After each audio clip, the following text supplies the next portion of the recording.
Hey everybody, this is Suzanne. I want to continue this conversation about happiness is a choice and answer some of the questions that people often ask me, like what to do when, what to do when it's heavy, what to do when it's hard. So the first thing I want to distinguish is the principle is really happiness is a choice, meaning it's there for us to exercise at any time versus choose happiness, like being told to do that.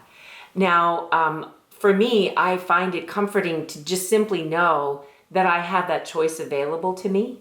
And there are times when I am sad or I'm disappointed, meaning that whatever I believed was going to happen at a certain time didn't happen. And I missed an appointment and I'm disappointed. So one of the things that I do in that case is return myself to possibility. And I use that as a stepping stone to happiness. Another way to look at it is to see that happiness can look different to all of us. So it could be a quiet moment on the couch, petting the dog and sipping tea and looking at beautiful photos from earlier in the year. It doesn't always have to be like a big yay kind of, crazy exuberant splash of energy. And it can. Another thing that I really feel needs to get talked about, and those of you that know me well, and all of you on the hub are beginning to know me well if you haven't already, is what to do when someone near us passes away and dies, or how to support somebody in that process. And one of the things I learned is really the distinction between grieving and mourning.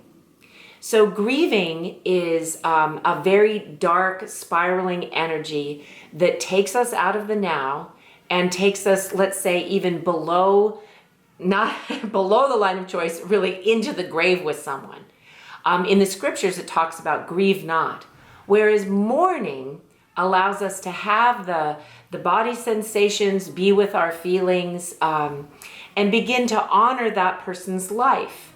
And over time, choose happiness. So for any of you that are in that work or need support with that work, usually the very first year after someone's passing is where you want to mark, the time for the birthday and maybe the high special holidays or the things that person really loved and enjoyed, and have a moment to recall the best memories of them. Because I'm going to tell you, when I die, I certainly want you to remember the best of me, please, people. If this is ever a post-humorous video, that's your job. So that's what mourning is, though.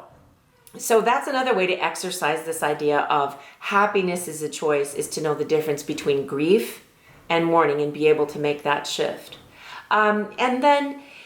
And then in completion with that, to something that's maybe a more everyday situation, when you or people close to you are in something, there can be a place that I call accidental cheerleading, where, you don't know how great you are, rah, rah, rah, you're so awesome, you need to be grateful, choose happiness. Look, you guys, when somebody's in a space, that isn't really what's going to help them.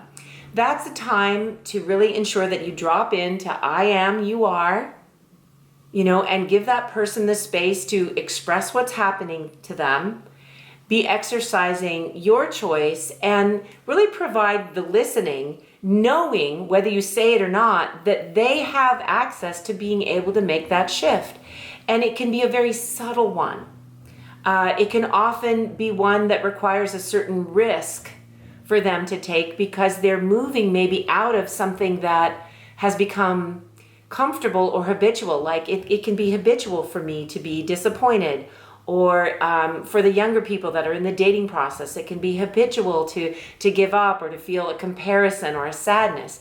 So when we're listening to someone, or we are the person that's in a dark place and they're shifting, we want to be able to help them